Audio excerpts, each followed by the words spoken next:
Let's be honest, the last game, it was a great game from KC. We had some really good performances, but also we saw Top playing this kind of snowbally early game comp and then giving over 3 kills at like 3 minutes into the game, right? It was a horrible start for them. So of course you have got to stay locked in. You've got to stay laser focused as KC because Top is very easily capable of playing out just 2 normal standard games and 2-0ing from here. I completely agree with you. And I think that Top Esports approach in the bans, I don't think they need to change too much. I like the Azir takeaway from Vladi. I think that removing things like Maokai and Sejuani from the pool from KC is a really smart choice. Because again, when we think about frontline, utility, facilitators, these are the type of champions that fit that modem perfectly. The other thing for Top Esports to consider are things like the Ivern. Ivern could also be a problem champion that, especially if KC want to go for more of the scaling route. Well, I think they've identified the same things that you have on the side of KC. They're taking with Nidalee, who's fantastic into those tank junglers, can just run circles around them. Interestingly, KC have also banned the Vi, but more respect for TES towards what I would say standard champions in the meta, sure, but champions that would go great for the way that we've seen KC play so far. And it's just Maokai Sejuani. Look, I think the whole world has recognized, like, hey, this guy has been struggling when he's not on these supportive picks. They're definitely putting Yike under a lot of pressure right now, but this definitely leans more towards something like the Ivern, because then they can go much more hyper carry. Yeah, exactly. And I mean, I think that also gives additional comfort and support for players like Caliste and Vladi, who have been such big stars. It also pairs really well with some of these melee carries that I think Canna is excellent on in the top lane. So I do think it could be a cool angle. We'll see if they find the ability to go for it in the draft. As Vi taken away, Nidalee taken away. Shout out to the champ select music for not matching Varus the level of stress that I have at all. I mean, I feel like Varus has to be the lock-in, and it makes so much sense for JackeyLove. We talked about how KC want to have that winning bot lane 2 versus 2, and we've seen Varus use as an answer into the Caliste. And the only answer I think they could consider is something like a Draven. But it is like, it's risky going into this match. I think you can go, I think Ezreal and just play range and play also to concede as well, but you won't have the push like you were talking about, Vetty. And Caliste is actually 0-3 in the tournament now because it does struggle into range. Varus was used as a trap pick for it twice. I think Ashe, Karma was a great answer as well, but I do think, playing towards the Ezreal can make some sense. We didn't see a great game from Caliste on it when he played against TL. He was getting pushed in and kind of just ended up playing pretty passively, was a bit of a passenger in that game. But there is the other option of going, with a ranged poke support and actually turning it into a bit of a bully lane. And Targamas, no stranger to pulling out more unique range supports options, as we now see the Corki coming through as well. But the Varus, the Lethality Varus, especially one of the few champions that can match mid-prio. We saw Yone use that to great effect, really took Caliste out of the game. Maybe it'll be a different case this time. But Corki and Yone, also not the easiest early matchup. It's something that we've seen internationally last year, especially at Worlds. Yone was used as an answer into Corki specifically. Well, that doesn't mean that the matchup is really bad for Corki. You can also pair up something like the Zyra here if you want to, especially when you've got the dive that's likely going to be coming through from the Yone. You've got great disengage that has the possibility of the Zyra. But when you early prio something like the Yone, this screams Ivern to me. I really think that they should prioritize it. The only other thing I would consider is something like a Jarvan that would fill that role of an engaged facilitator. But then you run the risk of Kanavi being able to rely on things like the Lee Sin or something that you can have a lot of agency. And I also think, where's your magic damage coming from, right? That's the other struggle. You talked about wanting these melee carries for Canna. I think the Rumble can be great if you've got the proper setup and execution, but we haven't seen that coordination and fights be there for the side of KC outside of this game that we just watched. I will say though, honestly, like full AD drafts can be problematic if the other team has a true tank, but if they don't, I don't think it really matters. It's much easier to get like AP answers, things like Hexdrinker and Merkshas and stuff to like kind of get that in there. I don't really think it's that big of a deal if it is a squishy draft to go full AD, if that really fits the bill. When you talk about Jarvan, I do think it can be a strong answer, something difficult to deal with as long as it has dive buddies for Varus, who's so reliant on the flash then to have any safety, especially if Varus doesn't have an enchanter pairing, then dive can become really, really difficult to deal with. And that is something that, can really work to their advantage. And that's one of those things where the Maokai ban, while it's very targeted at Yike, taking that away, it's one of the few champions that has just a reliable engage and also some of the best disengage in the game to stop people from getting on that Varus, to punish people for overcommitting. We are waiting on updates from our competitive operations team as to what's going on here in the draft. For those who missed it, we were a few picks in, and the draft has since disappeared. There was a moment where Ezreal started to believe, and so we just had to have a quick retro. The doubt is back. Issue should be resolved. Yeah, we don't want to unconsciously cast or curse anyone playing on stage. Exactly. But of course, for all real updates, we'll let you know. I'll read something pre-scripted to make sure that it's official. I get nervous about KC playing anything too volatile, I think if there's one thing we've seen over the few days is if mid-game compositions that have limited windows of opportunity have not been good for KC. I feel like if you see the angle for it, though, this is the opportunity to kind of throw it all out there because they're in a very difficult position. They're 0-2, and they have to basically win out to get through. I'm not sure if you're mathematically eliminated already, but like most of the options are pretty doomed because that's a Karthus. Best case scenario. Oh, because you lost the head-to-head against the two teams that are most likely to be at 1 win, so it needed to be a 3-way tie or something weird. So it's like you probably need to win 2 series in a row. If you see a good angle, go for it. Karthus, I feel like is something that could be problematic potentially if you do go towards Ivern because you can just power farm so quickly. Go for the Leona.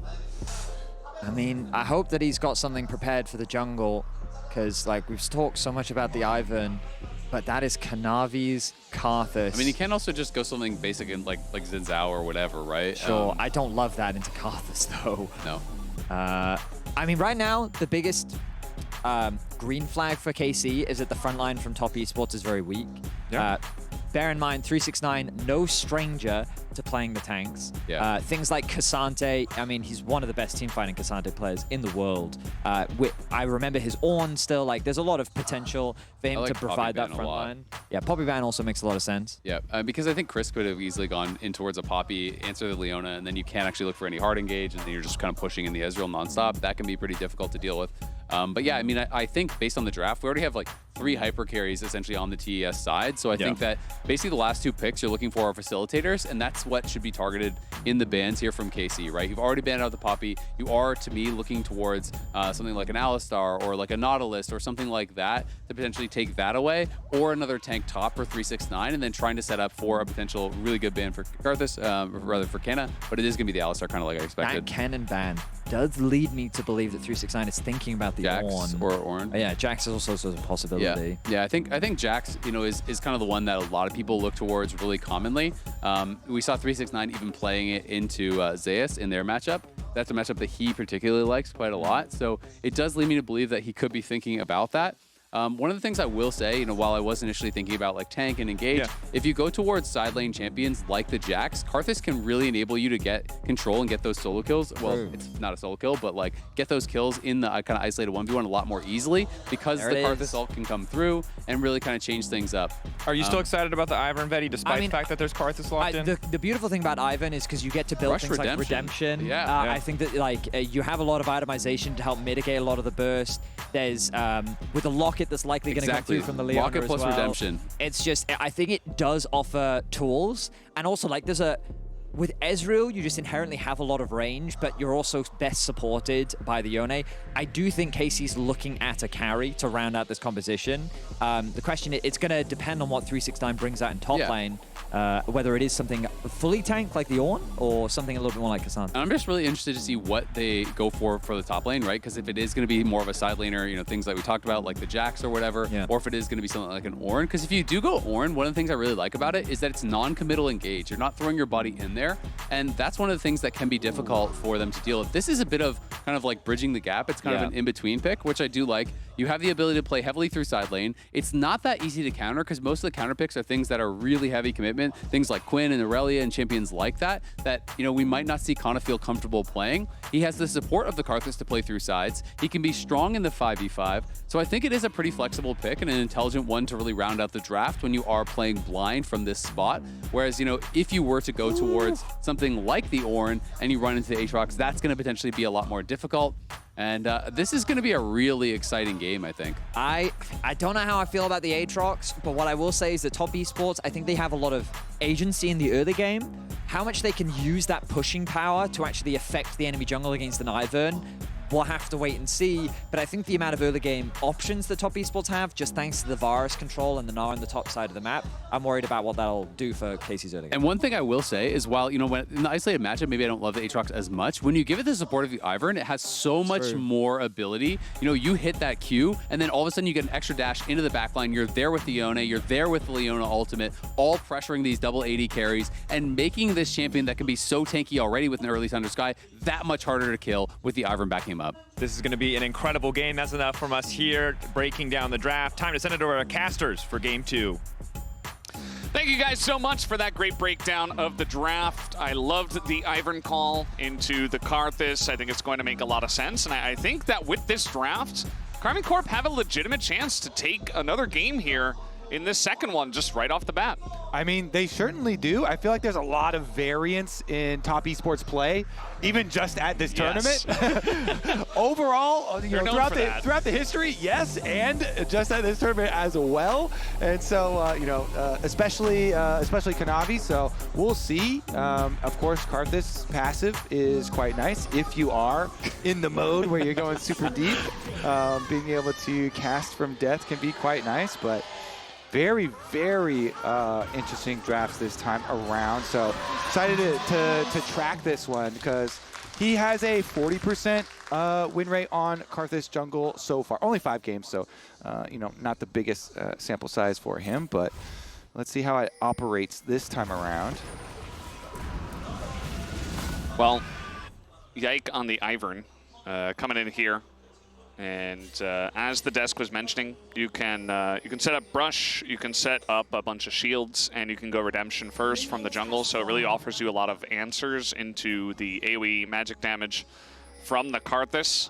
And it's a pick that he's comfortable with. It can go well with the Aatrox, the Yone, and the Ezreal as well. So really feels like it offers a lot to this composition. Not to say that top esports is one isn't that good. I just think that the Ivern specifically is quite a nice one. Creme here on the Corki, going to try to get it started very early on. A relatively common answer to the Yone we have seen this season.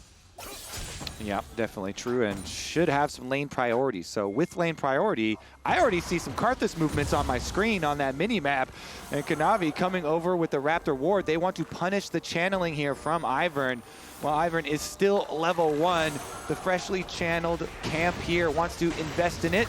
So Yike is going to counter with his smite. But now, without that smite, is going to have super disrupted path. And Kanavi knows he can keep this up because look at the solo lanes. When you draft strong solo lanes like this and an Ivern, your Ivern pays the...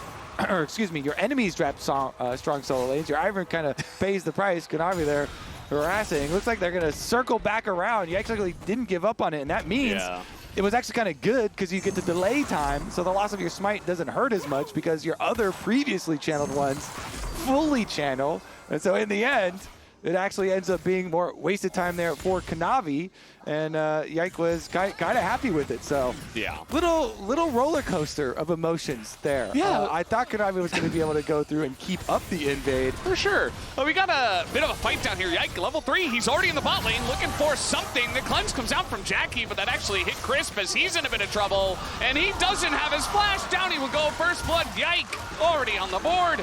Dude, Yike's redemption arc is going hard today. His Skarner game into this game now, absolutely massive stuff so far. I mean, I saw a red question mark ping up by the Raptors. They were like, what was he trying to do? Honestly, yeah, I thought he was going to be able to go away steal the red buff afterwards, but that was just such good response from Yike. Gets off the first gank, and is able to delay as well when both of them delay their timers. Goes back, picks up the full channel. Huge. And that's the thing. I mean, an Ivern can make a gank like this happen. A Karthus cannot. The Karthus wants to be just power farming, but as you mentioned, he wasted so much time just invading for nothing, essentially. And this is what it amounts to. Yike's just able to get down here, land a root, and that's pretty much game over for Chris. Yeah, really, really, really big. Look at that. This is, of course, outside the arena at Lol Park. Watching all the KC fans. They're still sitting, though. No, not standing up. It's really early in the game. Okay, still early in the game. Everybody, hold on. They were pretty hype at the beginning of the tournament, so they wanted to, tone it down a little bit just to make sure that this one was for real this time. And it might just be.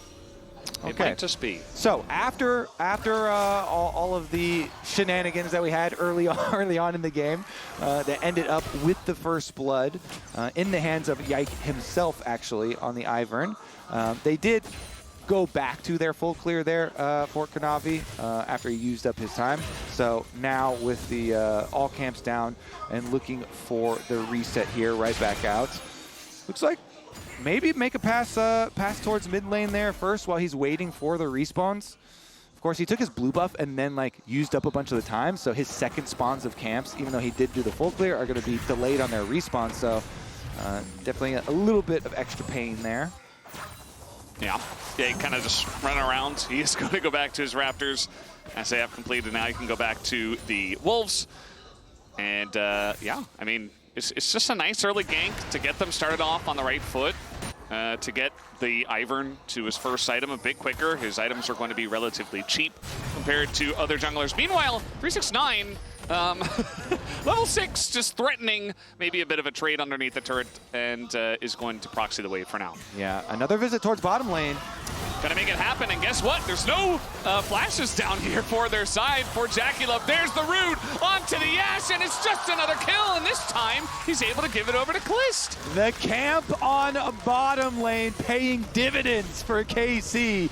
Yes, the solo lanes are getting pushed in, and TES winning both of those, but Yike plus the bottom lane here combines for another one. This one taking down Jackie.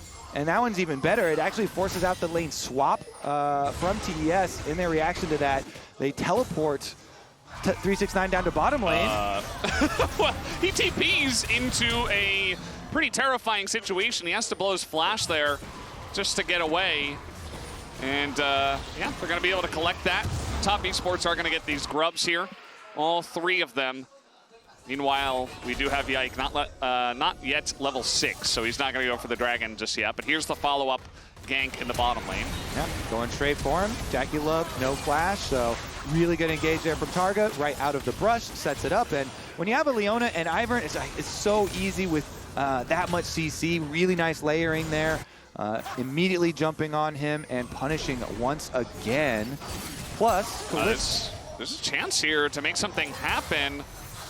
And if Targamas can get in range on a Chris, maybe. It was very close. I mean, that looked like, you know, they weren't going to get that gank this time, but, you know, that control ward is going to save the bottom lane of Top Esports this time.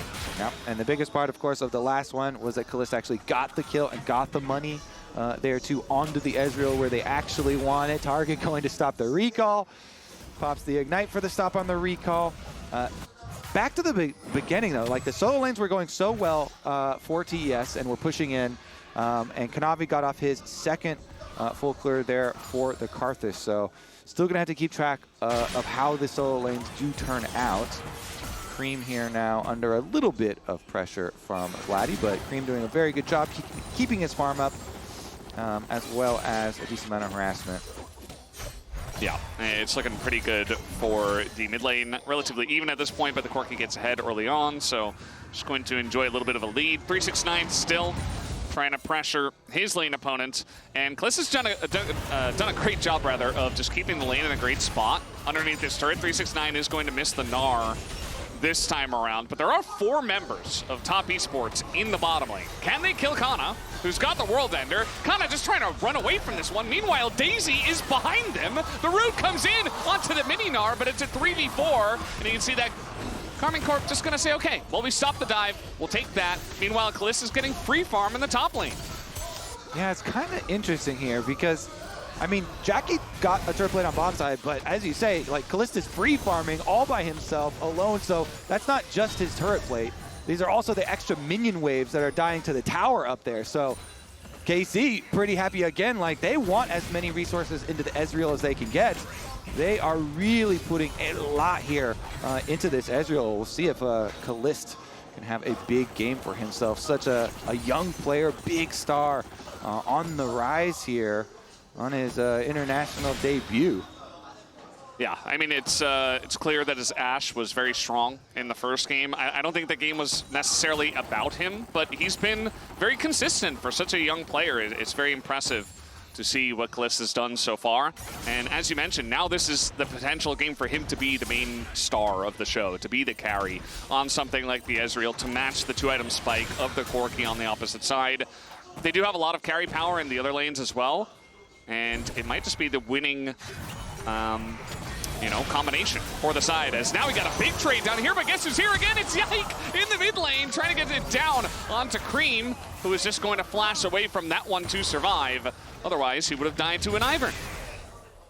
Meanwhile, well, that happened. That's that's a Varus ultimate down. Regardless, though, we had some counter jungling going on during Yike's visit towards mid lane, so Kanavi was able to get a tiny bit of counter jungling down off those Krugs as he continues back into his own jungle. So he is refocused back onto that Karthus farm, although not much as far as the Dark Harvest stacks go. Combat might actually ensue around the second grub spawn because they did get the first 3 pack for themselves, but seems like a lot of focus here from KC going up there as Caliste even wants to walk his way up. I mean, Caliste will get there eventually. It looks like, yeah, you saw him going back and forth a little bit, not 100% committing, but now he is. He's going to show himself in the mid lane, which very much says, okay, we are going to play for these grubs. As meanwhile, here comes the gank squad from the side of Top Esports trying to collapse onto Caliste and Vladi, but they just run away. Meanwhile, Creme nearly dies as the true shot barrage was so close. One more shot from the Ezreal would have gotten the job done. Meanwhile, the grub's not fully taken here by the side of Karmine Corp. They want to fight over this dragon, it appears, as everybody going to rotate down here, look to take down this Hextech.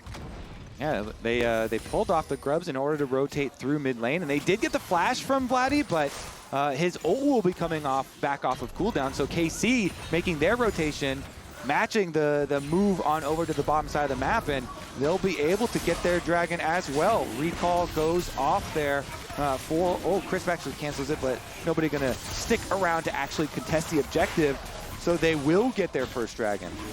Yeah, first dragon on the board here. And they have the 1 grub so far. We'll see how many more they can get. This is Karmine Corp talking about. The side of Top Esports, they have 3. And we just go ahead and reset. Looks like Kanavi gonna make a return here to the grubs. And the 369 having the prio on top side and the reset coming off of the dragon. It does look like Top Esports will get 5 in game number 2. All right, quite nice for that pushing on the side lane. Some turret plate money still available for them for now if they can make use of it too. Maybe 369 make some early usage because they've got their duo lane in mid lane on the reset here. Rotate them over, send Corki down bot side for the side lane. Push out for him first. All right, the answer does come in. Back to regular clear here for Karthus too. Again, Kanavi has ult and Blackfire Torch done. So at the ready if they do try and push too heavily. And we do have a bit of a rotation down towards bottom side, so it might be the side of the fight. Even though Kanavi's clearing his top side, of course, Blackfire Torch plus his ultimate would lend a substantial amount of damage to any skirmish. Yeah, it absolutely would. I mean, this game is still very close at the end of it all. You know, Karmine Corp got the first couple of kills. One of them did go to the Ivern. Really, it's going to be about Caliste once he hits that 2-item spike where they're going to want to fight around that. He's also getting plates in mid somehow, just casually picks up another one. Canna avoids this gank, although Gnar is getting close. He's doing a ton of damage to Gnar before that, though. Will they go for the dive is the question. Looks like no. The Gnar here, 369, a bit too low.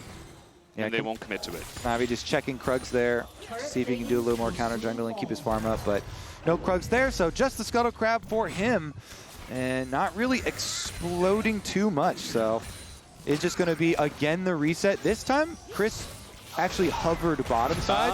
Well. Nice glance. Yeah, gets the very big zoom in from our observers.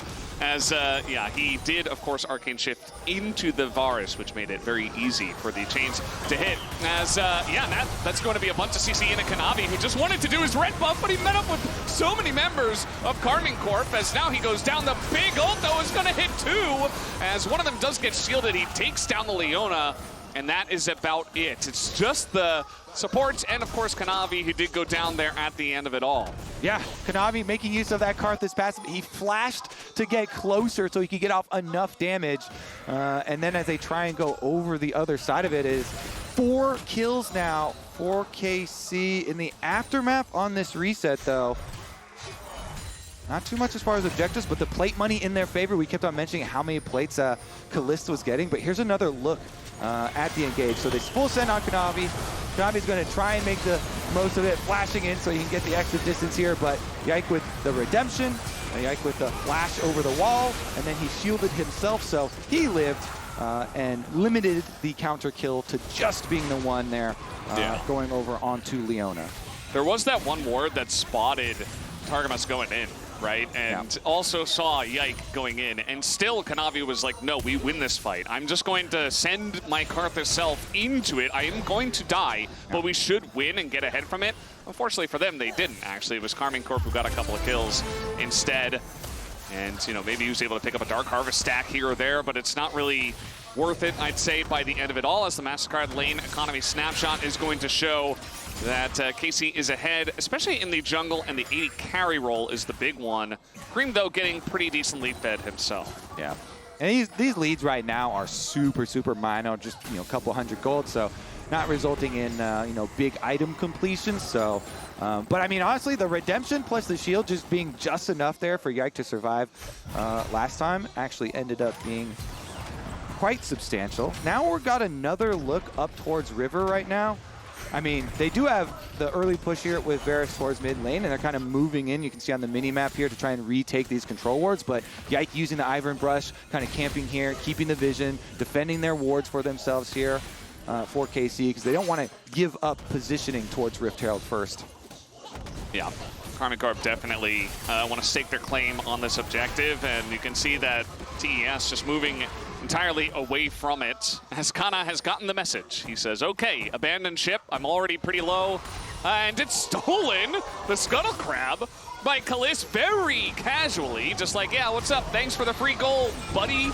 Dude, he's been getting gold all over the map this game, as we have a little bit of a scuffle on that side. But in the end, it's still going to be bottom tower solo gold for the Corki there, for the local gold, plus their dragon. So feels quite nice there for TS and Kanavi as well. Always loving to dip in for a little bit of counter jungling, but Targa's back on the warpath. Again, the control ward, they saw Targa again on the approach. Yeah, they saw him coming, and he's just going to be able to Hex Splash over the wall. That's pretty nice for him.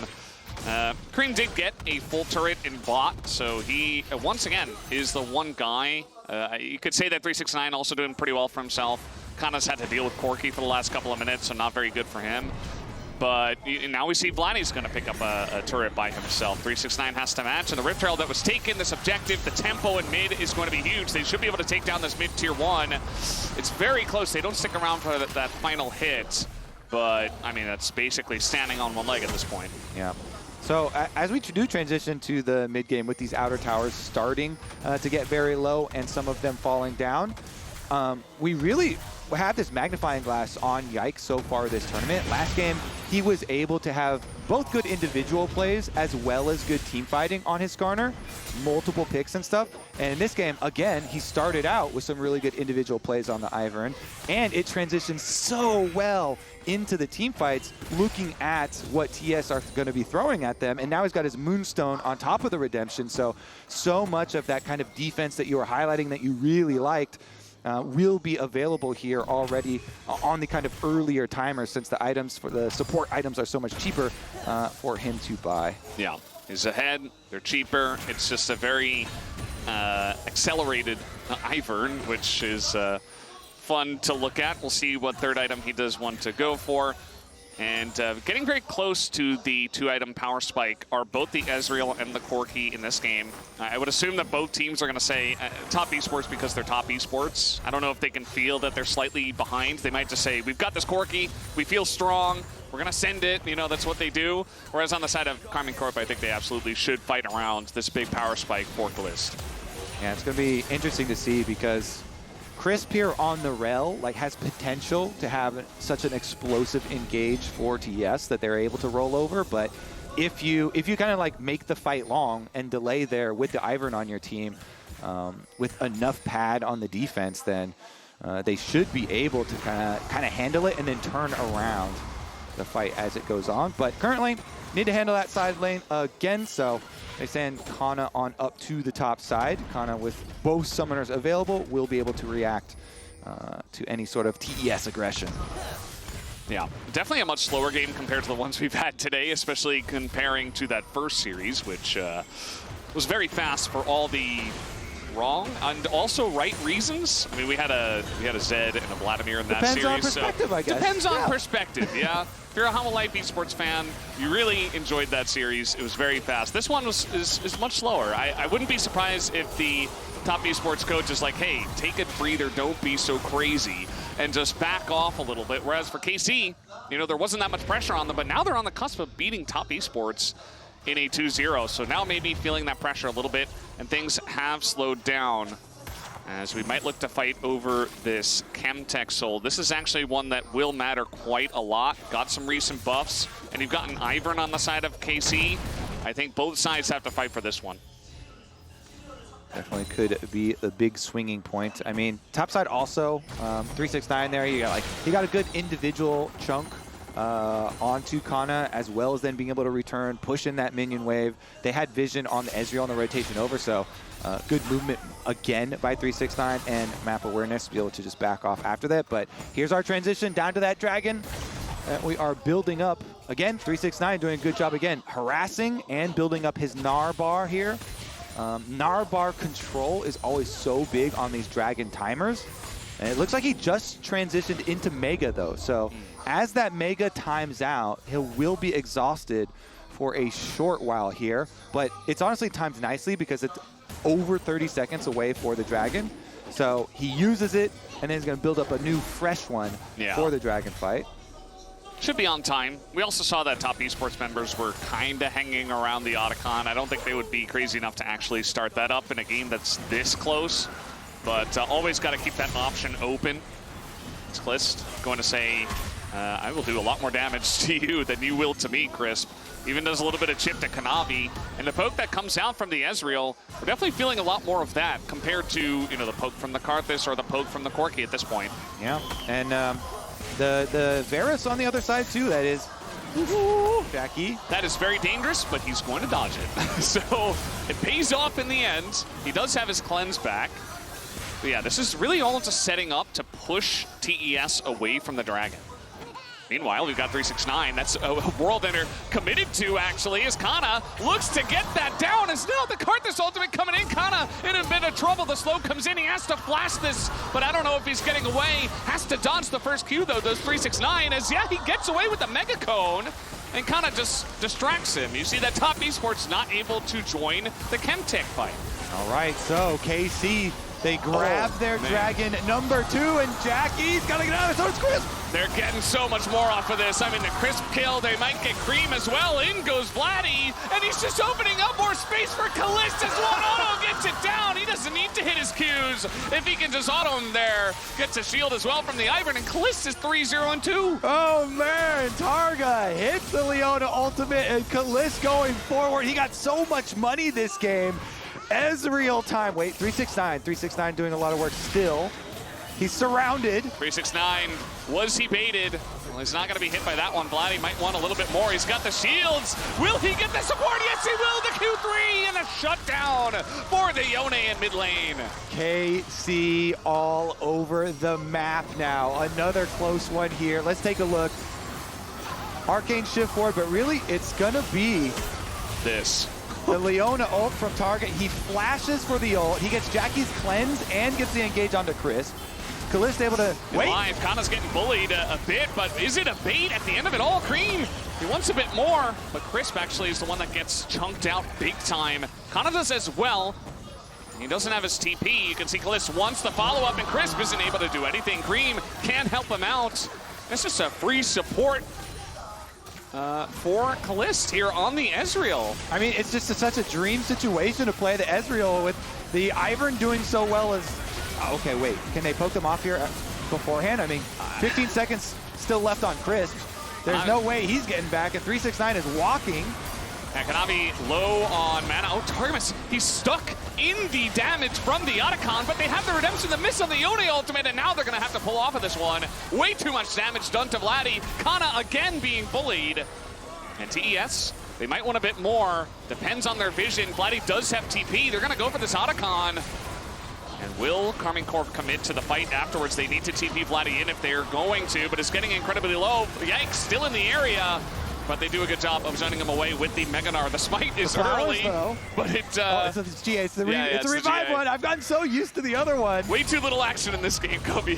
Yeah, actually. Oh, in the end, they actually end up rebounding and pushing them back. Here's another look at the teleport through that actually started off the initial start on this Otacon, which was leased for so long. This one is the one that led to Chris' death in the very beginning. Caliste, again, on this Ezreal, got so much money early on, has the freedom here to just jump forward and start it out. But KC end up shredding so much of their own armor and MR fighting this Otacon for so long, while Kanavi's like poking around, JackeyLove is poking around. JackeyLove has the shield cutting Serpent's Fang, by the way, in inventory, and this is the one where he finally got a nice little chunk there out of his ultimate, and he sidesteps Vladi. So with those two chunks, they get a lot of space to kind of get their counter and pick up their GAs, but what can they do with the GAs now? You can see that the call was to fight into that choke, and I feel like that at first is a bit of a mistake, you know, just to go that deep. If Vladi hits his ult onto one person, like maybe you get the one pick off, but they're already taking so much. As meanwhile, we got a 1v1 on the top side with the unfair redemption to help out, but also the unfair Karthus ult. Will it do enough? No, it even doesn't go through the shield. So Canna going to enjoy 200 gold. Meanwhile, the push coming in down the mid lane. Top Esports trying to use their Otacon, the voracious Otacon buff to push some stuff as Hughes come down here onto Kanavi, but Caliste not going to overstep his bounds at this point, especially with the Hextech Drake. I say that, though, he is getting so much poking at JackeyLove. Meanwhile, we got this Chemtech Drake coming up in 50 seconds. Yeah, and that was a Karthus ultimate invested. Not only did they lose their GA in that attempt on the side lane play, but investing the Karthus ultimate quite big. Of course, it is a bit later into the game, so we'll see the timing on that one coming right back. How did he even know he was there? Somehow he spotted him backing there. He's going to delay the back. I don't know if it's going to be on time. Oh, they're just going to do Baron? Yes, they are. At least trying to get the early tempo play by teleporting up to the top side, push those minions out, and clear out all the vision, and make KC react to them as Dragon is spawning. But they're going to keep the pressure on it. He TP'd up. They really want to use this. Well, they don't even have the Otacon buff anymore, so they're just going to start it and look to turn. They know Vladi has to walk. Yeah, Vladi's got to walk. We'll see if it works out. Crisp is taking a huge amount of damage. Meanwhile, 369 just gets jumped on here. Doesn't have the Mega Gnar. And now they got to pull off of it. Look at this. Maybe a thanks for the leash angle, but no, it's just the team fight going in. The Karthus takes a massive chunk, but Targamas goes down as well. This Aatrox is going man mode, but he's going to be focused as KC. They just take the Baron down instead. They say thank you very much for the leash, and thank you very much for the fight. Creme is getting punched down as well, and it's a massive team fight for Karmine Corp. Oh, that was a disastrous Baron for TES. Vladi walks his way up. The rest of KC poke them inside the pit. Look how much damage TES take while they're trying to force this. Yeah, Vladi has to walk from the bottom side, but it only takes these 4 members of KC to deal so much damage and force them out of the pit. Then they jump on through with the Ivern redemption, even over the Karthus body. And with Canna wrapping around the other side, they're able to finish off the Baron, and then Vladi here able to get the initiation onto both members, and Caliste does the cleanup duty here. They take them all down, they got the Baron, and KC will be marching towards a 2-0. They're going to be marching towards the Dragon first here. Yeah, it's Chemtech Seoul for an Ivern comp, and you know, you've got Aatrox, you've got Yone. These are champs that are going to just love the Chemtech Seoul, and they have Baron on top of it, so they have so much pressure in mid and bot. It's really not much that Top Esports can do. It was a very interesting call to try to rush that Baron. It does not pay off at all, and KC's response was exactly correct. They did what they needed to do in response to that. So Chemtech Seoul, or not quite yet, actually. Yeah, just number 3. Just number 3.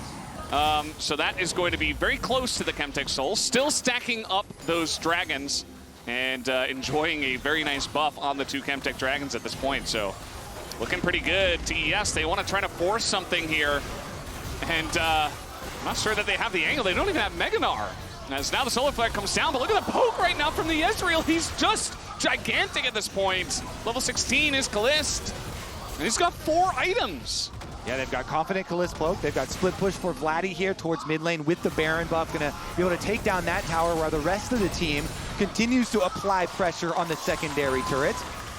The inhibitor will fall, but TS, like, it's so hard for them because they're getting poked out by this fed Ezreal from all the money he got early on in the game, but then their engages are getting stuffed by KC's Peel and Ivern sustain. Oh, that actually hits though. That is going to hit, but JackeyLove has to back away because Caliste is still there. And Redemption comes in, it heals for like half of Yike's health.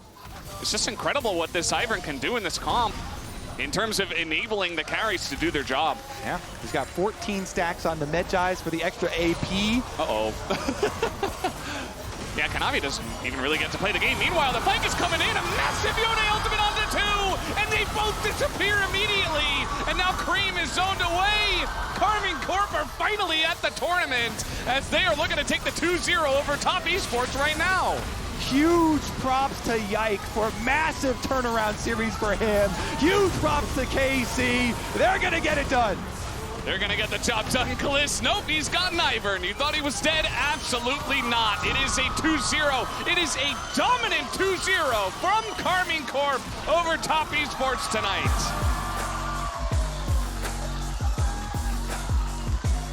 "18 years old Caliste on the Ezreal. So much money in this game. Doesn't die. Ivern constantly going down there. I mean, Yike just back-to-back really big games from him. His focus this time around, you know, when Kanavi came to try and invade him on the Ivern camps, he's able to smite away his own Raptors, go back, harass for a little bit, and then go back to pick up his other 2 channels and make his visits towards bottom side to start to get money into the Ezreal. Just really nicely played by them. Congrats. Take a bow. I'm just so happy that they're finally showing what they're capable of. Like, this is the Karmine Corp we expected to have here. And it's just, it's great to see. Top Esports not able to show up tonight, and Karmine Corp just smacked them down. And yeah, it feels like everybody did their job as well. You know, Vladi, massive roams. Yike was huge in both games. For me, he'd be the player of the match. And, you know, even Canna in the top side, he had his issues with the Gnar, but he was able to be a great team fight presence as well. Targamas, some huge solar flares. Caliste, pretty obvious on the Ezreal in that game too. I'm loving the poses afterwards too. Yeah. Get another one. Staring into your soul. I think we just got Mystic Shot. Yeah. Soul is blue. Indeed, it is after that victory. And, you know, when they take a couple of losses, that's when they play their best game. The pressure finally off of KC. And again, I'm just glad that they are here to play. Yeah, and you have to feel, especially for Yike, right? Because he has been getting so much criticism, you know, and has some really rough series so far at the tournament. For him to have this big bounce back, you know, really big confidence builder. So those types of things where you get a series that's also going to build your confidence as you look forward, like their task ahead of them, as great as it is to get this win, is mega tough. HLE are looking insane. So you're going to need all the confidence that you can get from this series because it is still an insanely hard road ahead of them. There's a chance that, you know, if Top Esports take another loss and KC, you know, they take a win, you know, there's still an angle. Let's get crazy in here. You know, we can begin to cook a little bit and think about the angles. I think a lot of people wouldn't have expected KC to win tonight, but now that it's happened, so many things are opened up. You know, the box is open and everything's out on the floor. You can see all the possibilities for the side of KC. So. Yeah, just great to finally have them at the tournament. We have 2 2-0s tonight, pretty one-sided ones. This one a little bit closer, I would say. I mean, the first game was definitely very back and forth, but I think we are ready. So let's send it back down to the desk for first stand cooldown.